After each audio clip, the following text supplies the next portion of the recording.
Proverbe 23, verset 26. Mon fils, donne-moi ton cœur et que tes yeux se plaisent à mes voix. My son, give me your heart et que tes yeux se plaisent dans mes voix. Il n'a pas dit mon fils, donne-moi ton argent. Il n'a pas dit mon fils, donne-moi ton temps. Il n'a pas dit mon fils, donne-moi quelque chose. Il dit mon fils, donne-moi ton cœur et que tes yeux se plaisent dans mes voix. La réalité est celle-ci, c'est que beaucoup de personnes ont reçu Jésus dans leur cœur, mais ils n'ont pas donné leur cœur à Jésus. I will explain to you. Vous savez, la nouvelle naissance, c'est dit, je l'accepte dans ma vie. Maintenant, la Bible dit, il y a une différence entre le Sauveur et le Seigneur. Amen. Tu peux l'avoir accepté comme ton Sauveur, mais que tu ne l'aies pas encore accepté comme ton Seigneur. Quand il devient ton Seigneur, c'est là que tu es entièrement soumis à sa volonté. Amen. Et il dit, mon fils, donne-moi ton cœur. Jésus est le Sauveur du monde. Amen. Il est le Sauveur du monde. Mais tous ne l'ont pas encore accepté comme le Seigneur.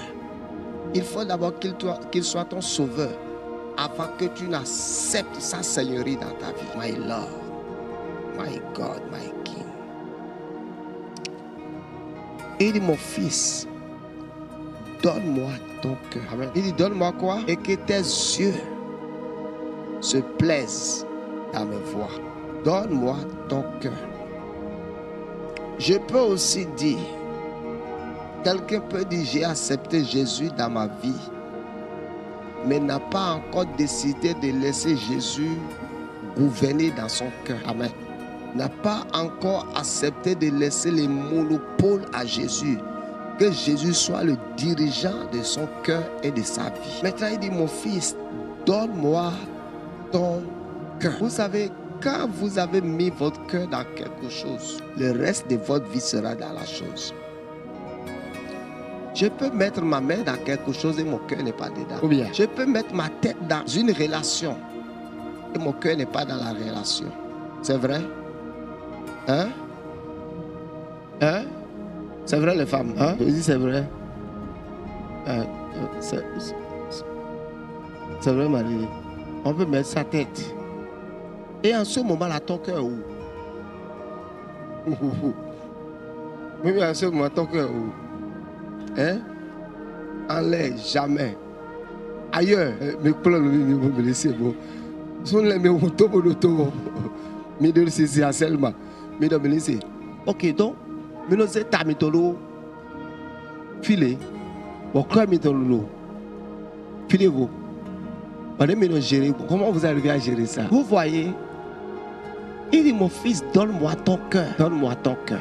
C'est vrai que tes mains, ta tête, tes pieds peuvent être dans quelque chose. Mais ton cœur n'est pas dans la chose. C'est le cas de beaucoup d'entre nous dans la maison de Dieu. Notre tête y est. Nos pieds y sont. Nos mains sont dedans. Mais notre cœur n'est pas encore dedans. Notre cœur n'est pas encore dans la chose. Alors, quand notre cœur n'est pas dedans, aux yeux de Dieu, c'est considéré comme si nous ne sommes pas encore dedans. C'est pour ça qu'il dit, mon fils, donne-moi ton cœur. C'est vrai que la tête de quelqu'un peut être dans quelque part. Tu vois, quand tu es avec une femme ou tu es avec un homme, écoute bien, et toutes les fois quand vous êtes ensemble, tu constates qu'elle pense toujours à autre chose ou il pense toujours à autre chose. Une fois en passant, on peut dire que c'est les soucis. Mais continuellement, quand vous êtes ensemble, il a l'air de ne pas être présent. Il est dans les vapes, même les moments les plus précieux. Il faut qu'il revienne à lui pour dire, you are in danger. Peut-être que son corps est avec toi dans la chambre et son cœur est chez un autre homme au dehors.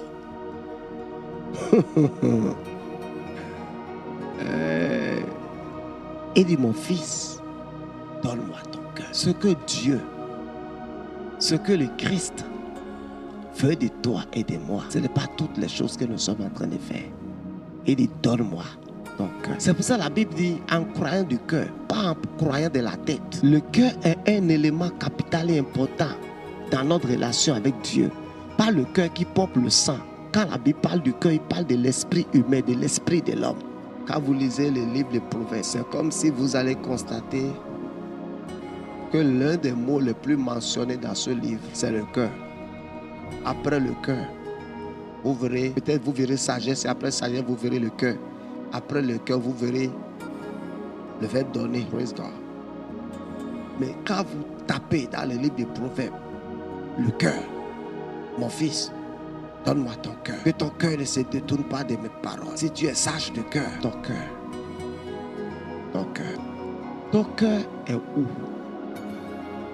Ton cœur est dans quoi? La Bible dit les yeux de l'Éternel parcourent la terre pour soutenir ceux dont le cœur est tout en entier à Dieu.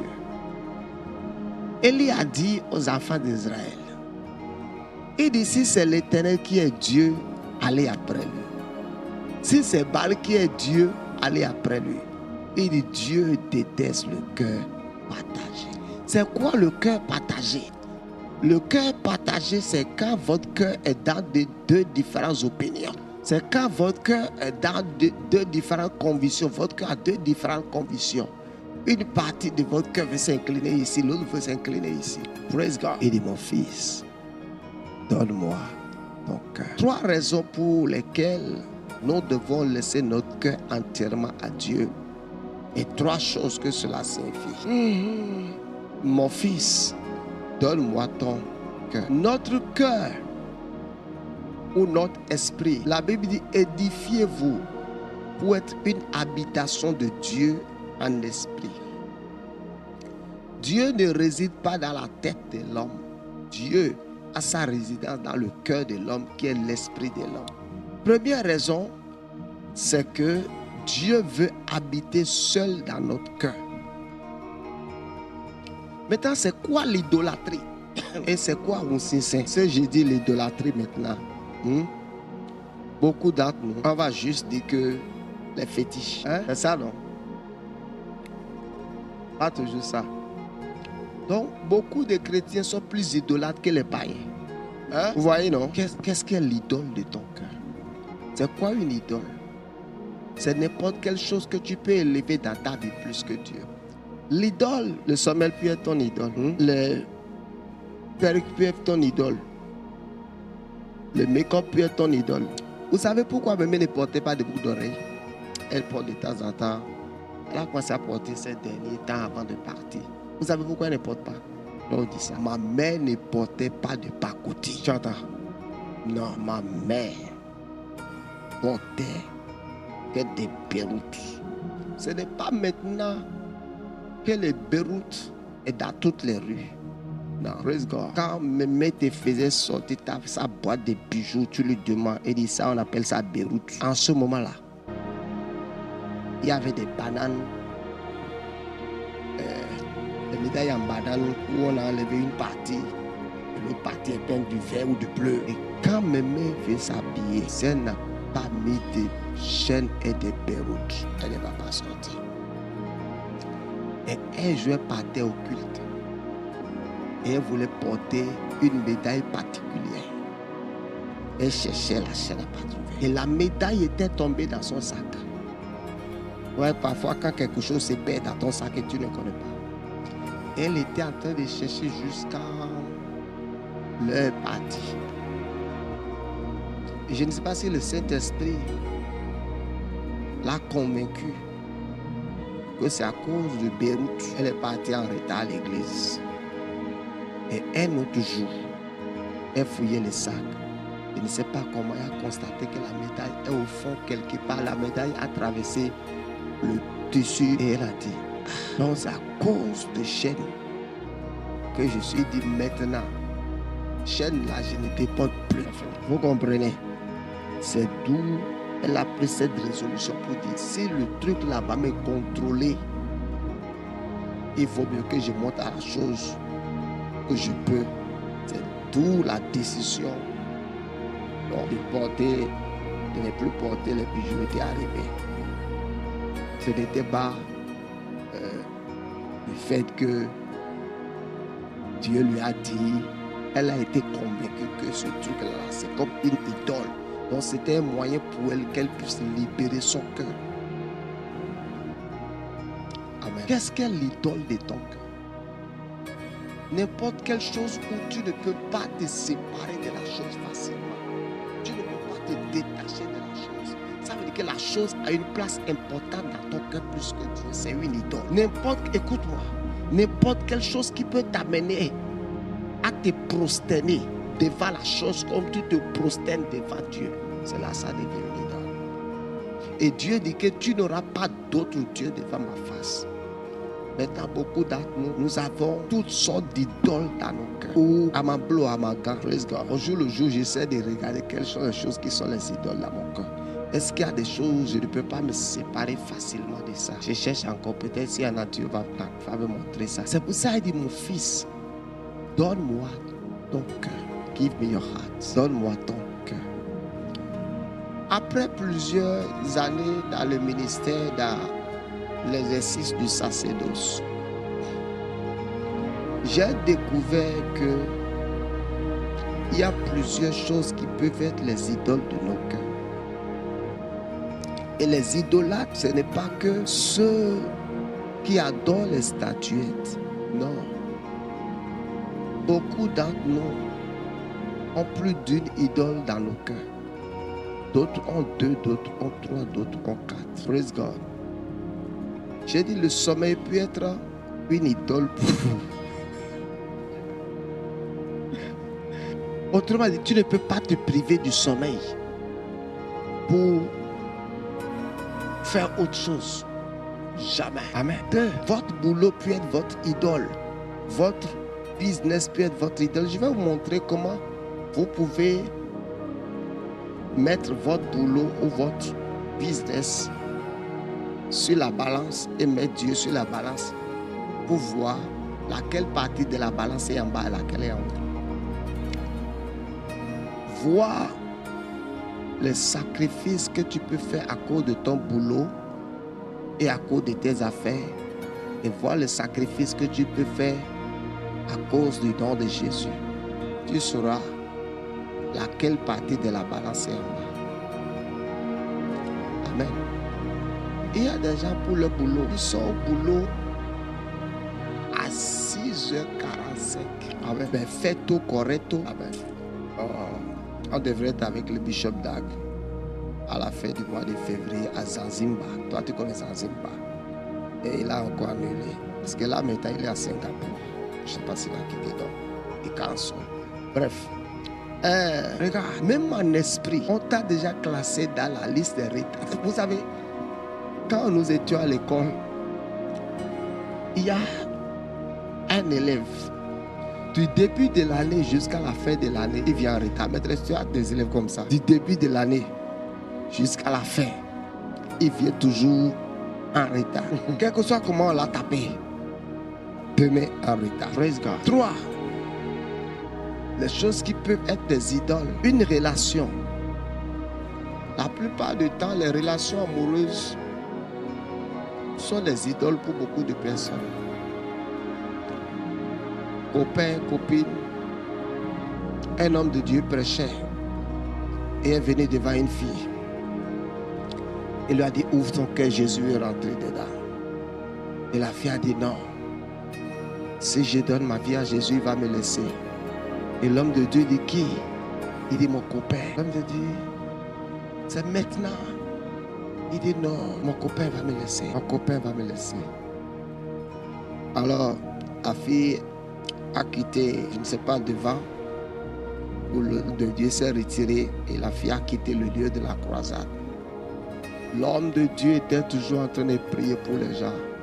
Quand les gens ont couru, ils sont venus dire à l'homme de Dieu, la fille est juste morte maintenant.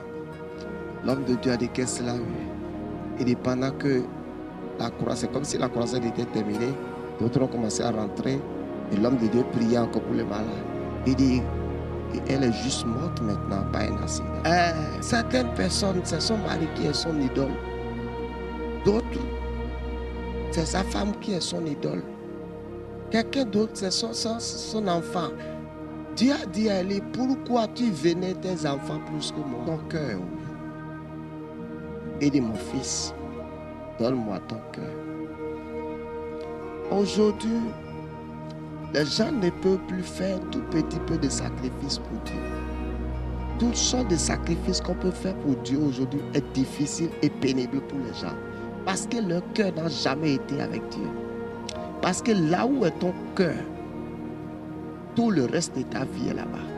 Là où est ton cœur, tes mains sont là-bas. Là où est ton cœur, tes pieds sont là-bas. Là où est ton cœur, everything of you is there. Mais quand ton cœur n'est pas quelque part, ton cœur n'est pas là. Aide mon fils, donne-moi ton cœur et que tes yeux se plaisent dans mes paroles. Que tes yeux se plaisent dans mes voix. Que tes yeux se plaisent dans mes dits. Que tes yeux se plaisent. Que tu contemples mes paroles. David dit, ouvre mes yeux afin que je puisse contempler les merveilles de ta parole. Mon fils, donne-moi ton cœur. Si tu donnes ton cœur, il n'y a pas quelque chose que tu ne puisses pas donner. Si tu donnes ton cœur, il n'y a pas quelque chose que tu ne puisses pas donner. Et voilà pourquoi. Hier, j'ai parlé du roi Osias. Non, ce n'est pas Osias, Ariel. C'était une erreur. C'était Ézéchias et non Osias. C'est Ézéchias. Quand vous lisez la Bible, pour voir tous les rois d'Israël, il y a un seul à qui Dieu a dit, il est l'homme selon mon cœur, David. David est le seul roi qui n'a pas eu une idole durant son temps de royauté. Après Osias, vous verrez peut-être Josias, je pense. Il y a un roi plus. Tout le reste là, après ils ont dévié, ils ont eu un peu vers l'idolâtrie. Et c'est pour ça que Dieu pouvait regarder David et dire, il est l'homme selon son cœur. Pourquoi? Parce que son cœur était entièrement à Dieu. Ton cœur, peut-être même que tu es venu même ici ce matin. Ton cœur n'est pas venu ici. Amen. Ton cœur n'est pas venu ici. Un jour, un professeur a dit à un élève, tiens-toi debout. L'élève s'est tenu debout. Il va au dehors. Et l'élève a dit au professeur, quand bien même je serai debout au dehors, absent au cours, je vous dis, monsieur, je me vois assis, présent dans la salle, mais je m'en vais au dehors. Tu sais ce que ça veut dire? Quand bien même vous m'avez chassé d'aller rester au dehors, dans mon cœur là, je suis présent au cours. Autrement dit, mon cœur est à l'école ce matin. Mon corps n'est pas au dehors. Tu es peut-être même venu ici ce matin, ton cœur n'est pas venu. Tu es venu par formalité. Par quoi? Formalité. Tu ne viens pas maintenant, papa va m'appeler pour dire pourquoi tu n'étais pas à la prière. Tu es venu par formalité. Ça, c'est des formalités, on appelle. Quand le cœur de quelqu'un est à quelque chose, tu ne peux pas le convaincre d'enlever son cœur. Les apôtres ont dit, jugez-en vous-même. S'il faut obéir aux hommes, ou bien s'il faut obéir à Dieu. Leur cœur était dans l'évangile, leur cœur était dans la chose. Donc, regardez Paul, quelqu'un qu'on l'a frappé à mort. Et les gens même pensaient qu'il était mort. Et il s'est levé. La Bible, après qu'un vent soufflait sur lui, il s'est levé. Le jour suivant, il était dans la ville voisine en train de prêcher. Praise God. Vous voyez, quand je regarde, beaucoup d'actes, la vie chrétienne qu'on a, je me demande si notre vie chrétienne de certains dates, ça peut faire un mois en Afghanistan, au Pakistan, au Soudan, en Chine. Je ne sais pas si nos vies chrétiennes peuvent survivre dans ces pays. Tu entends? Yes. Yes. Ton cœur. Il donne-moi ton cœur. Tu as donné beaucoup de choses. Mais la réalité est que tu n'as rien donné parce que tu n'as pas donné ton cœur. Parce que tu n'as fait que semblant de donner. Tu as fait semblant de donner ta tête. Tu as fait semblant de donner un peu d'argent. Mais tu n'as pas mis ton cœur dedans. Et tu peux voir, quelqu'un peut rester dans une relation amoureuse comme ça 3 ans. Praise God. Charlie, listen to me. Parfois, en tant que pasteur, j'ai qu'à m'arrêter. Tu ne peux pas beaucoup parler. J'ai vu qu'un homme ou une femme peut être dans une relation comme ça 3 ans, 4 ans. Hein? Et la fille a mis son cœur, ses poumons, ses intestins, son ventre. Demande. Entre-temps, l'homme est en train de chercher un visa français. Et la fille ne sait jamais, les visas ne sont pas. L'homme dit, il faut que je parte me chercher. On va. Je vais envoyer l'argent pour ta dot. Tenons-nous debout. Tenons-nous debout. Tenons-nous debout. Tenons-nous debout. Tenons-nous debout. Sabot. C'est pour ça que je ne suis jamais témoin des relations amoureuses où on dit qu'il va voyager et je serai leur témoin. Dans 100 hommes ou 100 filles qui voyagent, à peine 2 reviennent pour épouser ceux qu'ils ont laissés ici. Donc, si j'ai 2 fils ou un veut voyager, je vais lui casser d'abord avant que tu ne partes. Pour moi, là, je ne veux pas être témoin. Chercher un autre pasteur témoin, chercher un autre témoin. Parce qu'après, l'autre va t'incriminer. Il va dire, donc, papa, tu vas dire que tu ne savais pas, il ne t'a jamais brossé ça. Tout le temps que vous échangez, tu dis quoi? Tu vois, donc, quand des choses comme ça, je dis, non, je ne veux pas être témoin. Il faut vous fâcher aujourd'hui, je ne veux pas être témoin. Je ne veux pas être témoin. Seigneur vous bénisse.